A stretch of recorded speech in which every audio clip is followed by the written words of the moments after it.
ఏ ప్రభుత్వం అయినా, ఏ పార్టీ ప్రభుత్వం అయినా సరే, వాళ్ళు ఎప్పుడు కూడా ప్రజలు ఎప్పుడు తేరగా దొరుకుతారా, ఎప్పుడు ట్యాక్సులతో బాధేద్దామా అని కూర్చున్నట్టు అనిపిస్తూ ఉంటుంది. అందులోకి ప్రభుత్వాలు కూడా ఒకటి గమనించండి, వాళ్ళు కడుతున్న వాళ్ళనే కట్టిస్తారు, వాళ్ళ మీదే ట్యాక్స్ వేస్తారు, కట్టని వాడి మీద జోలికి వెళ్ళరు. ఎలా ఉందంటే, ఒక ఆఫీసులో ఎవరైనా ఒకరు బాగా పనిచేస్తున్నారు అనుకోండి, ఆడికి అందరూ అప్పగిస్తూ ఉంటారు, అరే అది చేసి పెట్టరా, ఇది చేసి పెట్టరా అని. మరి ఎగ్గొట్టేవాడికి వాడు జోలికే వెళ్ళరు. నిజంగా ఈ రోజున ఈ ఫోన్పేలు, గూగుల్ పేలు ఇవన్నీ వచ్చిన తర్వాత ఇన్కమ్ ట్యాక్స్ వాళ్ళు జాగ్రత్తగా వర్కౌట్ చేస్తే ఎన్ని వర్గాల వాళ్ళు ఇన్కమ్ ట్యాక్స్ పరిధిలోకి వస్తారంటే, ఇప్పుడు 12 లక్షల రూపాయలు పరిమితి ఉన్నా సరే, గుర్తుపెట్టుకోండి ఇన్కమ్ ట్యాక్స్ వాళ్ళు. అటెన్షన్ నిర్మలా సీతారామన్ గారు, మీరు కూడా రోడ్డు మీద మనం ఎంతో చిన్న చూపు చూసేటువంటి ఈ మిరపకాయ బజ్జీలు కానీ, పునుకులు కానీ, ఇలాంటి చిన్న చిన్న వ్యాపారాలు చేస్తారే, వాళ్ళు కూడా రోజుకి ప్రాఫిట్ 3,000 నుంచి 5,000 ఇంటికి తీసుకెళ్తున్నారు.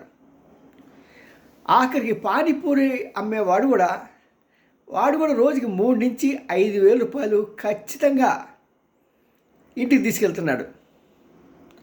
మరి ఇలాంటి వాళ్ళు ఎవరు ట్యాక్స్ పరిధిలోకి రారు. మేరా దేశ్ మహాన్ మేడం గారు, నిర్మలా సీతారామన్ గారు, వాళ్ళ మీద ట్యాక్స్ ఉండదండి. నిజంగా వాస్తవంగా చెప్పుకోవాలంటే ఇలాంటి చిన్న చిన్న వ్యాపారాలు అంటారు సరే, చిరు వ్యాపారాలని, ఆ చిరు వ్యాపారంలోనే అంత లాభం అంతా అక్కడ ఉంది. చూడు, పెద్ద డిస్ట్రిబ్యూటర్ పెడతాడు, వాడికి 1% కన్నా ఎక్కువ కమిషన్ ఉండదు.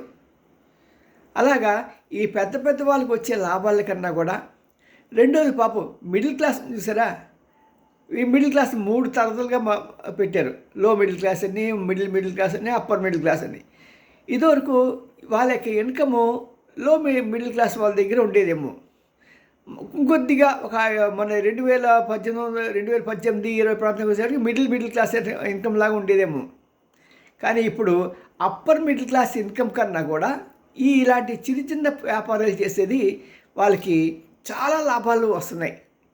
మరి ఇన్కమ్ ట్యాక్స్ వాళ్ళు వీరి మీద ఇలాంటి వారిని, ఎందుకంటే చాలామంది ఈ రోజుల్లో ఈ ఫోన్పే మొదలైనటువంటి వాటి ద్వారానే పేమెంట్లు చేస్తున్నారు.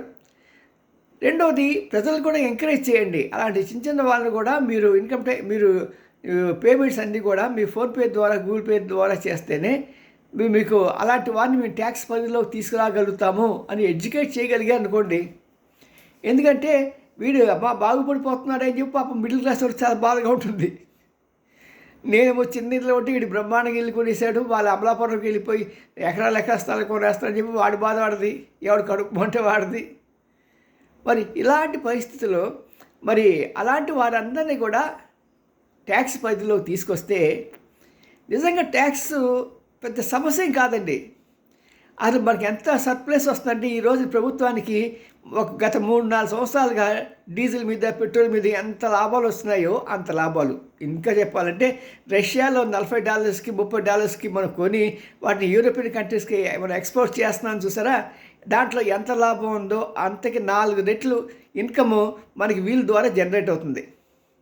రెండో జిఎస్టీ కూడా మేము ఎన్నోసార్లు చెప్పాము మీకు ప్రభుత్వానికి, అయ్యా మీరు జిఎస్టీ ఎవరైతే కట్టట్లేదని చెప్పి ఎవరైనా ఇన్ఫర్మేషన్ ఇచ్చారనుకోండి, వాడికి ఎంతో కొంత ప్రోత్సాహంగా వాడికి బహుమతి ఇవ్వండి. 1,00,000, 2,00,000, 3,00,000, 10,00,000, లేకుంటే వాడు కట్టే ట్యాక్స్లో జీవితాంతం ఒక 1%, 0.5%, 1/4% ఇస్తూ ఉండండి. వాళ్ళకి ఎంకరేజ్మెంట్గా ఉంటుంది, చేయాల్పిస్తుంది. అలాగే కదా బయట ఇంకా మన ఎయిర్పోర్ట్లో వాటిలో వాళ్ళు ఇవన్నీ విషయాలు తెలుసుకునేవి, పోలీస్ డిపార్ట్మెంట్లో కానీ ఎక్కడైనా సరే.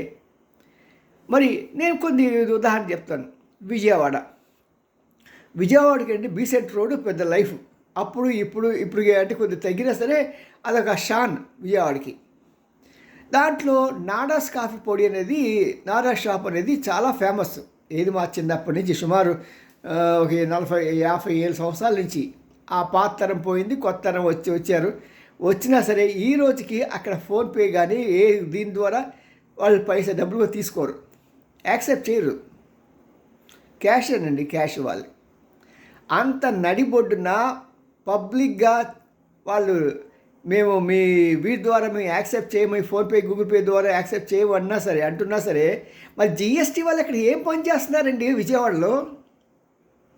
అసలు ఉందా జిఎస్టీకి ఆఫీస్ ఇక్కడ? ఇలాంటి వాళ్ళు పట్టుకోవద్దా? ఇంకోటి చెప్తాను చూడండి, మన కృష్ణా జిల్లాలో మంచి ఫేమస్ వంటకం ఏదయ్యా అంటే బందర్ లడ్డు. లడ్డు లడ్డు లడ్డు బందరు లడ్డు అని పాట పాడుకోవడం కాదండి. కోనేరు సెంటర్ దగ్గర 2 పెద్ద పెద్ద షాపులు ఉన్నాయి. అక్కడికి వెళ్ళినా సరే మీకు ఆ 2 షాపుల్లో విపరీతమైన వ్యాపారం. ప్రతిరోజు లక్షల్లోనే అలాంటి వ్యాపారం చేసే వాళ్ళు కూడా, ఆ ఇద్దరు కూడా మన ఫోన్పే ద్వారా కానీ గూగుల్ పే ద్వారా కానీ దీని మేము డబ్బులు పంపిస్తామంటే ససేమిరా ఒప్పుకోరు. పక్కనే ఏటీఎం ఉందండి, అక్కడికి వెళ్ళి డబ్బులు డ్రా చేయండి, ఎలాంటి వాడినే అదే సమాధానం చెప్తారు. మరి జిఎస్టీ పోవట్లేదా? వాళ్ళ దగ్గర పబ్లిక్గా రోడ్డు మీద బహిరంగంగా వాళ్ళు అట్లా చేస్తూ ఉంటే తీసుకోకుండా ఉంటే వాళ్ళు అడగచ్చు కదా, ఏంటి నువ్వు ఎవరు నీకు ఫోన్పే చేయట్లేదా అని. మరి నిర్లక్ష్యంతో ఉన్న జిఎస్టీ అధికారులని వెంటనే డిస్మిస్ చేయాలి నిర్మలా సీతారామన్ గారు. అదేవిధంగా ఇన్కమ్ ట్యాక్స్ డిపార్ట్మెంట్లో కూడా మన బయట ప్రైవేట్ సంస్థల నుంచి మనుషులతో ఏర్పాటు చేసి ఇలాంటి వాళ్ళందరూ అంటే చెప్పుకున్నాక చిన్న వ్యాపారులు కానీ వాళ్ళు చూడటానికి చిన్నవి కానీ వాళ్ళకి ఆదాయం మాత్రం చాలా మిన్నగా ఉంటుంది. అలాంటి వాళ్ళందరినీ పరిధిలోకి తీసుకొస్తే మన దేశం నిజంగా ఎంతో అభివృద్ధి చెందుతుంది. మన మోడీ గారి కళ దానికోసం 30 వరకు చూడక్కల్లా 1 or 2 yearsలో జరిగిపోతుంది. మరి ఇలాంటి ఆచరిస్తాన్ని మేము చెప్పే వాటిని మీరు పరిగణలో తీసుకొని ఏదైనా సరే ముందు తీసుకెళ్తారనే ఉద్దేశంతో, విశ్వాసంతో మేము ముందు తీసుకొచ్చాం. మరి ఈ 2 విషయాలు మంచివి టాపిక్స్ మీ చెంతకు చేరే వరకు ప్రతి ఒక్కరు కూడా ప్రయత్నం చేసి వీటిని షేర్ చేయమని మేము కోరుతున్నాం. దేశం కోసం, దేశ హితం కోసం. సియూ రామ్జీ, సీనియర్ జర్నలిస్ట్, గుడిగంట TV9. లైక్ చేయండి, షేర్ చేయండి, సబ్స్క్రైబ్ చేయడం మాత్రం మానకండి. బాయ్.